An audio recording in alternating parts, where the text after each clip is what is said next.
My sister made me plan and pay for her entire wedding since I have all that money and no life, so I made sure it was a day she'd never forget. You make all that overtime money and spend Friday nights alone with your cat, Chloe said when she called to announce her engagement. I actually have a social life and a man who loves me, so I don't have time for wedding planning. You're going to handle everything and pay for it. Chloe, I can't just... God, you're so selfish.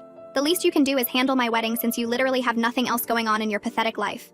Maybe if you weren't such a frigid bitch, you'd understand how important this is. Fine, I said. I'll handle everything. She giggled. Finally, you're useful for something. June 15th. Don't bother me with stupid questions, just figure it out. And obviously don't tell anyone you're doing this. It would be embarrassing for people to know I needed help from my loser sister. I started with the venue. Chloe wanted memorable and impressive. The Natural History Museum had just opened their event space full of stuffed dead animals. We're trying to break into the wedding market, the manager said as we walked past a giant dead bear frozen mid-roar. Nothing's more memorable than getting married under a dead eagle attacking a fake fish. Perfect. I put down the deposit. For catering, Chloe demanded mind-blowing food no one would expect. I found a company that specialized in pureed cuisine. Everything is baby food consistency, the owner explained. Mushed peas, pureed carrots, liquefied chicken.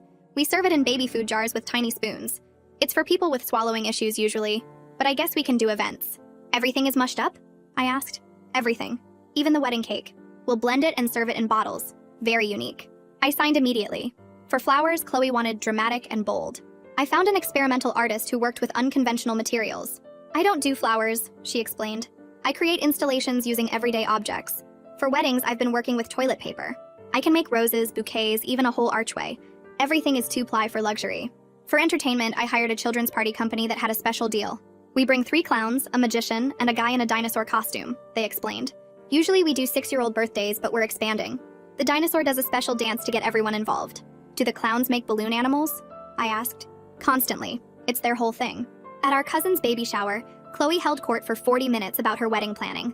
I'm personally selecting every vendor, every flower, every detail, she said while I sat in the corner. I wake up at 5 a.m. to make calls. I've spent $30,000 of my own money because you can't put a price on perfection. My dress is custom designed by someone who only works with celebrities. She was right about the dress. I'd found an LED dress that weighed 40 pounds and needed a battery pack. The designer usually did weird theater stuff. The lights flash with the music, he'd explained. Very aggressive. It's like wearing a nightclub. I'd also hired DJ Thundermix, who only played dubstep remixes of nursery rhymes. The itsy bitsy spider with sick beats, he promised. He usually only did toddler raves. This better be perfect, our cousin said. You've been hyping it for months. It'll be like something out of a movie, Chloe promised. I raised my glass in agreement, thinking, yeah, a horror move to myself. The next day, I was back on the beat. I hired a kazoo orchestra for the ceremony music.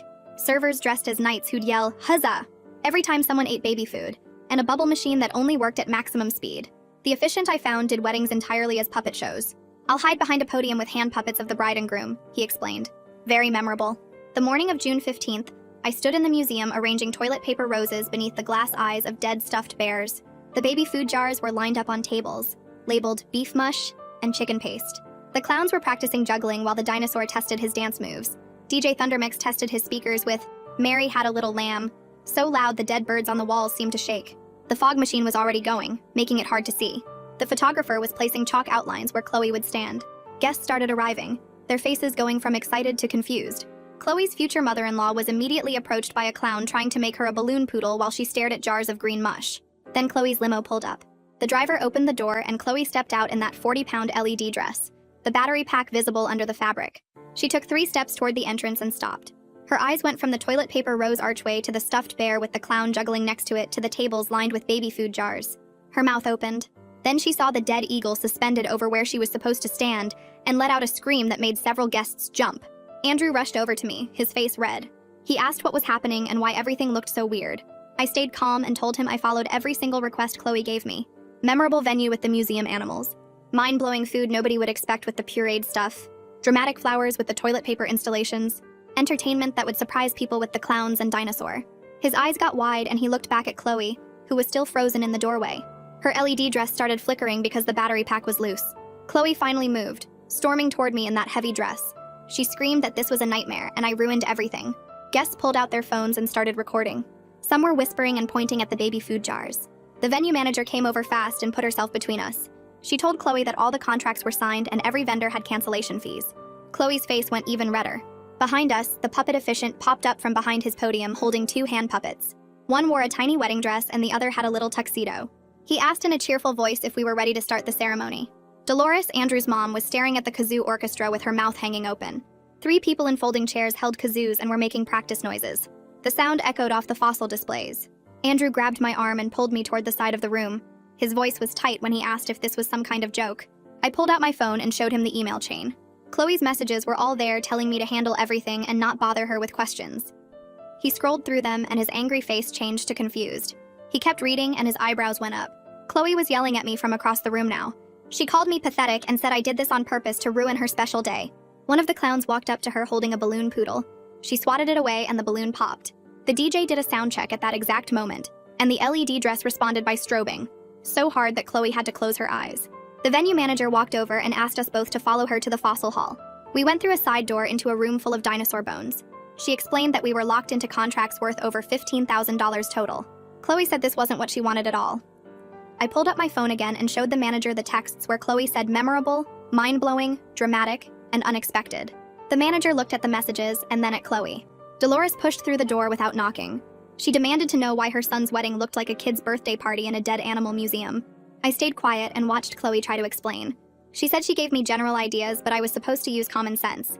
Then she said she told me exactly what she wanted, but I misunderstood on purpose. Her story kept changing and Dolores noticed. Andrew looked at Chloe and asked her straight out if she actually planned any of this or if I did everything. I watched her face struggle. She opened her mouth and closed it.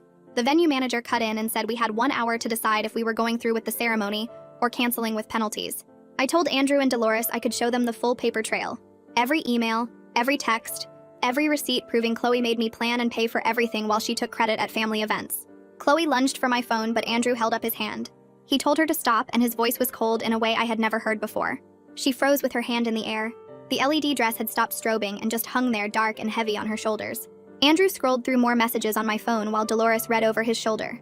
The DJ picked that exact moment to test his equipment again, and the bass from his dubstep version of Itsy Bitsy Spider shook the fossil displays so hard I felt it in my chest. The LED dress on Chloe's shoulders suddenly lit up in response to the music, and started strobing in bright flashing patterns that made me squint. Chloe squeezed her eyes shut and tried to cover her face with her hands, but the dress kept flashing in time with the terrible nursery rhyme remix. The bubble machine kicked on at the same time at what must have been maximum speed, because foam started pouring out across the aisle where guests were supposed to walk. Within seconds, the floor was covered in a layer of slippery bubbles that spread fast toward where people were standing. One of Andrew's aunts took a step backward to avoid a clown, and her foot hit the foam. She slipped and grabbed at a display case to catch herself and managed to stay upright, but her face went white with shock. The venue manager appeared instantly with a stack of yellow wet floor signs and started placing them around the bubble foam. She looked at me with an expression that made it clear she thought this whole thing was becoming a safety problem and possibly a lawsuit waiting to happen. The photographer was still taking pictures, and I watched him crouch down to get shots of the chalk outlines he'd placed earlier for Chloe to stand on. With all the chaos around them, the outlines looked like something from a crime scene instead of a wedding, and I felt my stomach turn. Chloe's eyes were still closed against the strobing dress lights, and when she finally opened them, there were actual tears running down her face. Not the fake crying she did when she wanted attention, but real tears that made her mascara run in black streaks. She turned to Andrew, and her voice came out shaky when she admitted she hadn't planned any of this, because she just assumed I had nothing better to do with my money or my time. Andrew's jaw got tight and the muscle there jumped. He asked her why she would treat her own sister that way, especially someone who was just trying to help her. His voice was quiet, but I heard every word over the dubstep music. I opened my mouth and the words came out before I could stop them. I told Andrew this wasn't the first time Chloe had used me like her personal assistant, while insulting everything about my life. I said I was tired of being treated like I only existed to serve her and make her look good. Dolores shifted her weight and her face showed she was uncomfortable, but she didn't interrupt or try to defend Chloe. I could see her thinking about the family she was marrying into and maybe wondering what other stuff she didn't know about. The venue manager came back through the door holding a clipboard with papers. She explained that if we canceled right now, we would lose about $8,000 in deposits and cancellation fees across all the vendors. If we went ahead with the wedding as planned, we'd pay the full amount but at least get the service. Chloe turned to look at me with an expression that clearly expected me to just pull out my credit card and fix this whole mess. I stayed completely silent and kept my hands in my pockets. Andrew told his mother and Chloe that he needed a moment alone with me. Dolores started to protest, but he held up one hand, and his face said this wasn't up for discussion. He walked toward the far end of the hall, and I followed him past display cases full of ancient fish frozen in fake water. We stopped near a diorama of prehistoric fish with their mouths open showing rows of teeth. Andrew turned to face me and apologized for not realizing what was happening between me and Chloe. He asked if I actually wanted them to go through with this disaster wedding, or if I had been hoping they would just cancel the whole thing. I looked at the fake fish and admitted that I had wanted Chloe to feel as bad as she'd made me feel for years. But now that it was actually happening, I felt sick about all the money I'd spent and the scene we were making. Andrew nodded slowly and said he appreciated me being honest with him. Then he asked what I thought would be the right thing to do from here, and I realized I didn't have a good answer. We walked back toward the main hall and found Chloe standing with the caterer near the tables of baby food jars. Chloe was insisting there had to be regular food options somewhere, and the caterer was shaking her head and pointing at the contract on her phone. She explained very clearly that everything had been ordered in pureed form and served in baby food jars exactly as specified. I looked around and saw that at least a dozen guests had their phones out filming everything. Some were typing on their screens, and I knew they were posting this to social media right now. The whole situation was spiraling way beyond anything I could control, and panic started rising in my throat. Dolores appeared next to me and asked in a blunt voice if I was willing to pay the cancellation fees to end this nightmare. Her tone made it pretty clear she thought I should pay since I'd caused the problem. I told her I had already spent $15,000 on a wedding where I wasn't even invited to help plan anything. I said I wasn't sure why I should pay even more money to clean up the mess that Chloe had made by lying to everyone. Dolores's mouth got thin, but she didn't argue back. Andrew walked to the center of the hall and raised his voice to talk over the dubstep music. He announced to all the guests that there would be a postponement due to circumstances nobody had expected. His voice stayed steady and apologetic, and he thanked everyone for coming. Some guests looked relieved to escape the chaos, while others looked disappointed, like they'd wanted to see more drama unfold. The three clowns started deflating their balloon animals with sad expressions on their painted faces, and the sound of air hissing out of balloon poodles filled the quiet that followed Andrew's announcement. Chloe grabbed my arm hard enough that I felt her nails through my sleeve and pulled me away from the crowd toward a display case full of stuffed owls. She kept her voice low, but the anger made it shake when she told me I had ruined her entire life, and now everyone would know she was a fraud who couldn't even plan her own wedding. I pulled my arm away and took a step back, so there was space between us. I told her she ruined her own life by treating people like garbage, and then expecting them to smile and say thank you. Her face went red and she opened her mouth to say something else, but the venue manager walked over with a clipboard and asked if we could move this conversation somewhere that wasn't blocking the exit. The manager started talking to the caterer and the DJ about partial payments for their setup time and the hours they'd already worked on site. I did quick math in my head and realized that even with the cancellation, I was still out at least $10,000 between all the deposits and the setup fees. My stomach felt sick when I thought about how much money I'd thrown away just to make Chloe feel bad for one afternoon. The venue manager kept checking things off on her clipboard and asking vendors to sign forms while guests streamed past us toward the parking lot. Some of them were still filming on their phones, and I knew this whole disaster would be all over social media within the hour. Daryl walked over and stood next to me while Chloe argued with the caterer about whether she really had to pay for baby food nobody ate. He said quietly that he'd always thought Chloe was lying about doing the planning herself, because she never knew any details when people asked questions at the baby shower. I looked at him surprised, and he shrugged and said it was pretty obvious to anyone who was paying attention. He told me he'd help spread the real story in the family so I wouldn't get blamed for this whole mess, and I felt grateful enough that my eyes got a little wet. Daryl squeezed my shoulder and said family should tell the truth instead of covering for people who act terrible. He walked away to talk to some other relatives who were standing near the dead bear taking pictures of the chaos. Andrew and Dolores moved to the far side of the hall near the display with the dead eagle catching a fake fish. I could see Dolores making big hand gestures while she talked, and Andrew kept shaking his head. Their voices got loud enough that I caught a few words about embarrassment and honesty, and what kind of person. Finally, Andrew walked back over to where Chloe was still arguing with vendors and told her they needed to have a serious talk about honesty and respect before they could even think about rescheduling anything. Chloe's LED dress had been flickering on and off for the last few minutes, and right then it went completely dark. She was left standing there in a 40-pound black gown that she could barely move in without the lights to distract from how heavy and awkward it looked. She asked Andrew to help her get to the car, but he told her to wait because they weren't done dealing with this situation yet. The puppet officiant walked past us carrying a box with his hand puppets tucked inside, and he looked genuinely sad that he wouldn't get to do his show. I almost started laughing at how weird it felt to feel bad for a guy who did wedding ceremonies with puppets, but I held it in. The kazoo orchestra filed out through the main doors with their instruments under their arms, and nobody said anything to them. One of the clowns was still deflating balloon animals near the entrance, and the hissing sound mixed with the voices of people arguing about payments and cancellation fees. The photographer packed up his chalk and his camera equipment while guests took their own photos of the baby food jars and toilet paper flowers like they were documenting some kind of crime scene. Dolores walked over and stood directly in front of Chloe and asked her straight out why she thought it was okay to force her sister to plan and pay for her entire wedding. Chloe started talking fast about how busy she'd been with work, and wedding planning was so stressful, and she just assumed I wanted to help since I had the time and money. Andrew cut her off and said that wasn't what the emails showed. He said the emails showed demands and insults, not requests for help. Chloe's face went pale and she looked at me like she was trying to figure out how much I'd actually shown them. I pulled out my phone and scrolled to the text where she'd called me a frigid bitch with no life, and held it out so Dolores could read it.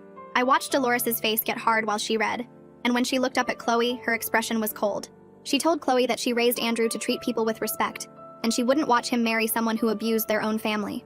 The threat hung in the air heavy enough that even the venue manager stopped talking to vendors and looked over at us. Chloe started panicking for real now instead of just being angry. Her breathing got fast and her hands were shaking when she realized that her wedding wasn't just postponed, but might be canceled forever. She turned to me with actual fear in her eyes and asked what she could do to fix this. I was so surprised by the question that I didn't have an answer ready. For months I'd imagined her apologizing or begging, but now that it was happening I felt empty instead of satisfied. Andrew looked at all of us standing there in the museum hall surrounded by dead animals and deflated balloons and vendors packing up equipment. He suggested we all go somewhere private to talk through everything away from the remaining guests and vendors. The venue manager looked so relieved to get us out of her museum that she actually smiled for the first time all day. We agreed to meet at a coffee shop in an hour after everyone had time to change clothes and calm down. Chloe nodded without arguing, which was maybe the first time I'd ever seen her accept something without fighting back. I drove home with the radio off and my hands tight on the wheel. The bridesmaid dress I'd bought myself felt scratchy against my skin, and the seatbelt cut across the satin fabric in a way that made me aware of how stupid I looked sitting alone in my car, wearing formal clothes at 3 in the afternoon. I pulled into my apartment complex and sat there with the engine running for a few minutes just staring at my building. Through my living room window on the second floor, I could see my cat pressed against the glass looking down at me. She meowed loud enough that I could hear it through the closed car door, and suddenly I felt so tired that lifting my arms to turn off the ignition seemed like too much work. This wasn't the good kind of tired from a long day at my job or from staying up late doing something fun. This was the kind of tired that came from spending months planning something designed to blow up in someone's face, and then watching it actually happen and realizing that revenge doesn't feel as good as you thought it would. I finally got out of the car and walked up to my apartment where my cat wound around my ankles, meowing about her dinner being 20 minutes late. I changed into sweatpants and a t-shirt and fed her, and then just stood in my kitchen looking at the clock knowing I had 45 minutes before I needed to leave for the coffee shop. The coffee shop was one of those places with mismatched furniture and local art on the walls and a chalkboard menu that took 5 minutes to read.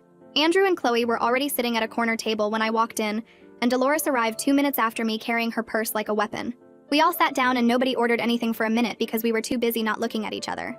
Andrew broke the silence by saying he loved Chloe, but he couldn't marry her until she took real responsibility for how she treated people, especially me.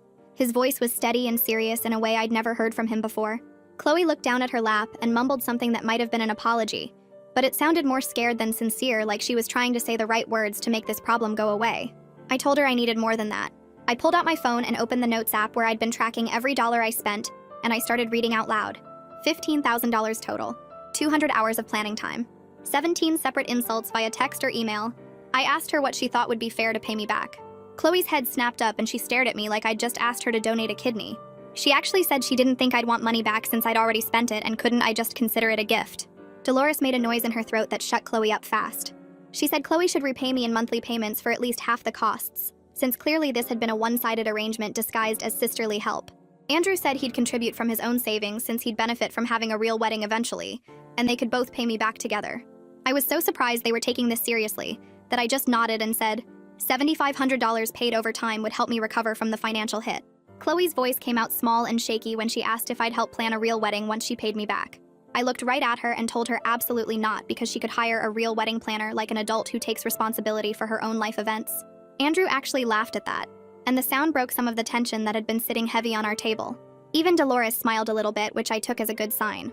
We asked the barista for a pen, and Andrew grabbed a stack of napkins from the dispenser. We drew up a simple payment agreement right there, with Chloe promising to pay $300 monthly for 25 months. It wasn't legally binding, but having something in writing felt important, like we were making this real and official. Andrew took out his phone and photographed the napkin from 3 different angles and sent copies to all of us. Dolores leaned back in her chair and told Chloe that she and Andrew would not set a new wedding date until Chloe had made at least 6 payments and showed real changed behavior toward me. Chloe opened her mouth like she wanted to argue, but then closed it and just nodded. That might have been the first time in my entire life I'd seen my sister accept a consequence without fighting back or making excuses or turning herself into the victim. I left the coffee shop feeling weird and off balance, like I'd prepared for a fight that never happened. When I got home, I called my mom Nell before she could hear some twisted version of events from Chloe or another family member. I told her everything from the beginning, including the parts about how Chloe had talked to me and treated me throughout the whole process. Nell was quiet for a long time, and then she said she was sorry. She admitted she'd watched Chloe take advantage of me for years and felt guilty for not stepping in, because she'd always told herself that sisters needed to work things out on their own. We talked for almost an hour about family patterns and how she'd unconsciously treated Chloe like the one who needed help, and me like the one who had everything together. It was the most honest conversation we'd had since I was in high school. The next day at work felt almost normal until my coworker Ren stopped by my desk during lunch and asked how the wedding went.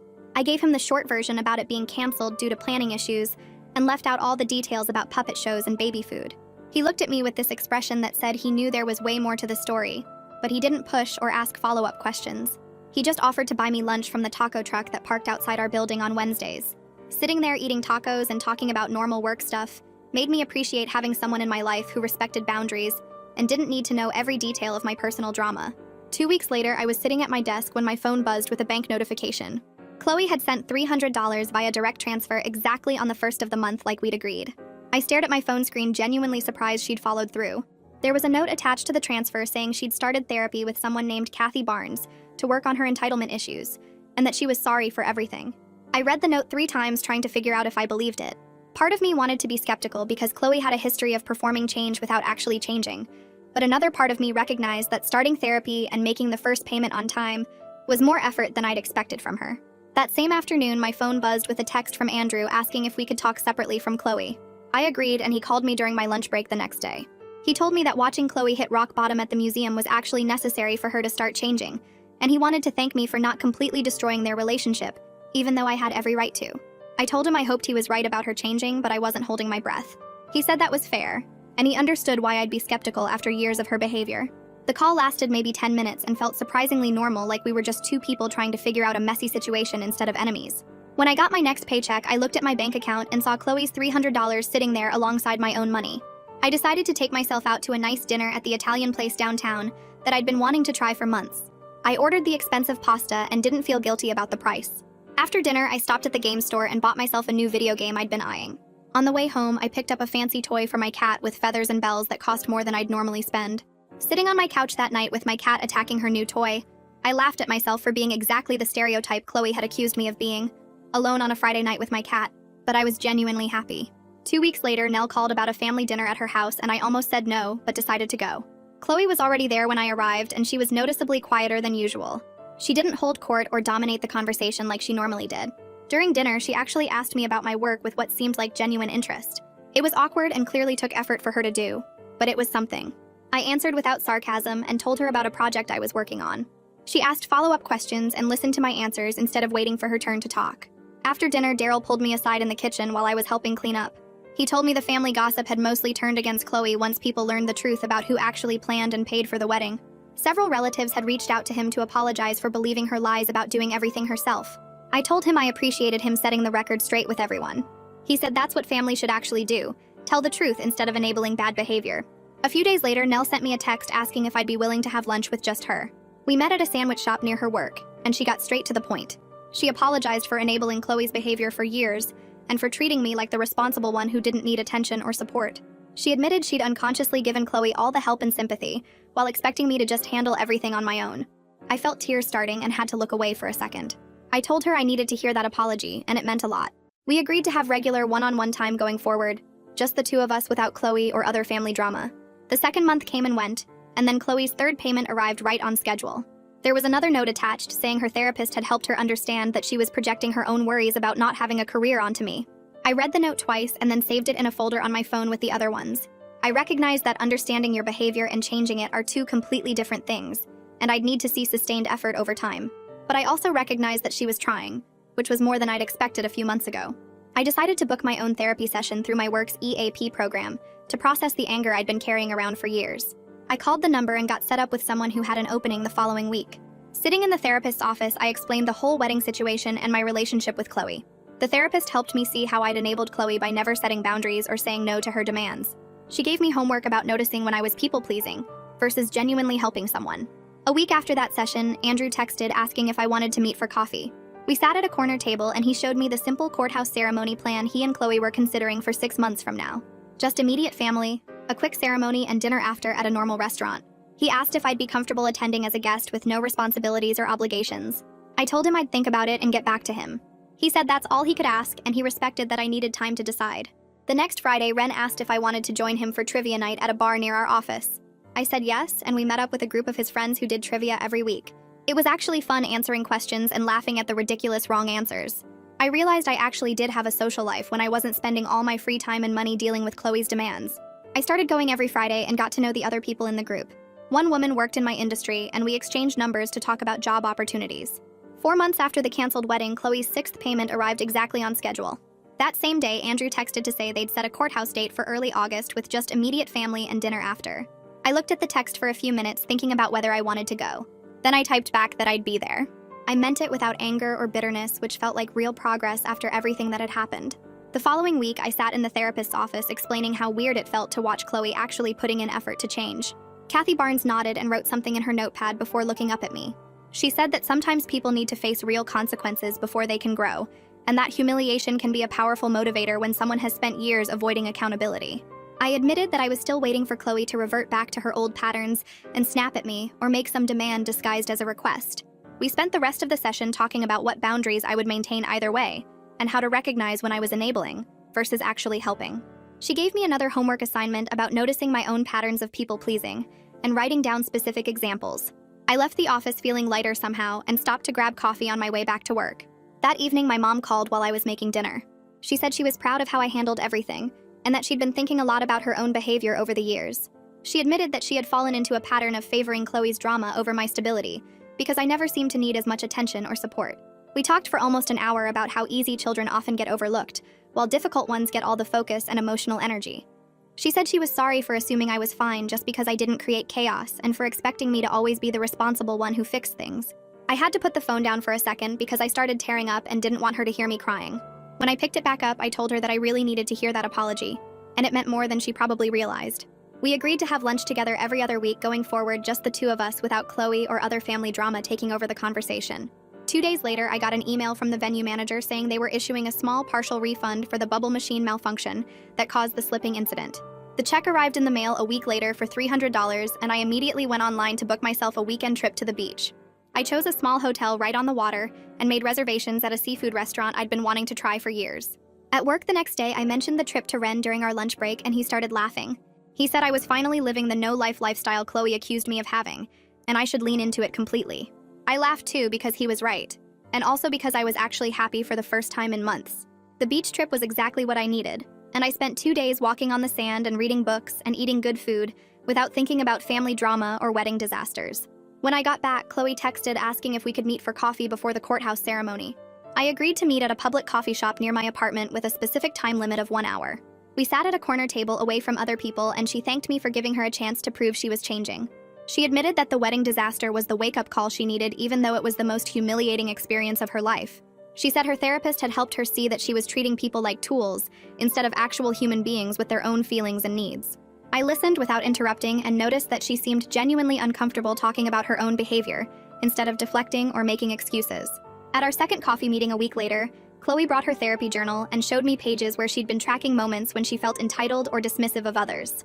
She had written down specific examples, like when she almost snapped at a cashier for being too slow and caught herself, or when she wanted to complain about her job, but realized she was about to dump on someone who didn't ask. I was impressed by the genuine effort she was putting in and told her so. I also told her that I needed to see sustained change over time, and not just a few months of good behavior before I could fully trust her again. She nodded without arguing or getting defensive, which was maybe the most surprising part of the whole conversation. The courthouse ceremony happened on a Thursday morning in early August.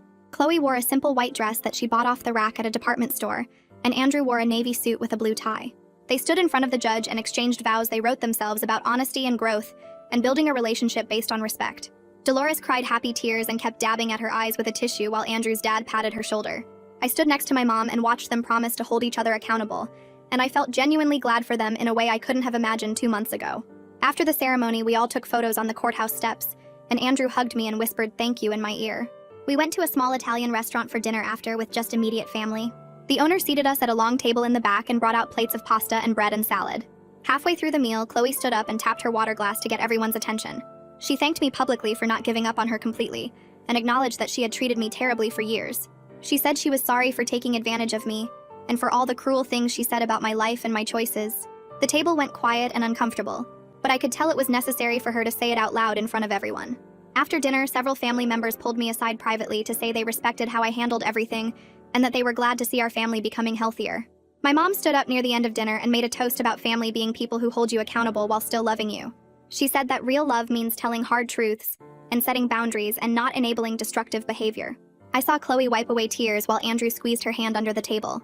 Daryl caught my eye from across the table and raised his glass with a knowing smile, and I felt like maybe our family was actually becoming healthier, instead of just pretending everything was fine. The following week, Chloe's 7th payment arrived in my bank account with a note attached. The note said she'd picked up extra shifts at work to pay me back faster, and that she wanted to clear the debt within a year instead of 2. I was touched by the initiative and texted her that I appreciated the effort she was making.